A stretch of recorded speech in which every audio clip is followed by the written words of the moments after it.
Hey, welcome back to another tutorial. Here today you will learn how to remove third-party access from your Google account. So let's get started. Open your Gmail account and tap to your profile icon. Go to manage your Google account. Here again go to security option and scroll down until you see this third-party apps with account access. So as shown in the screen, 2 of the apps has access to my Google account. So let's go to Wattpad and remove access. Here Wattpad has access to my basic account info and other additional accesses. So let's click remove access and it says Wattpad will no longer have access to my Google account, but that's what we want, right? So press OK. Now the access has been removed.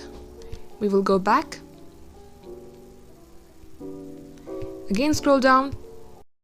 Now only WhatsApp Messenger has access to my account. So that wraps up today's tutorial. Hope to see you soon. Thank you for watching.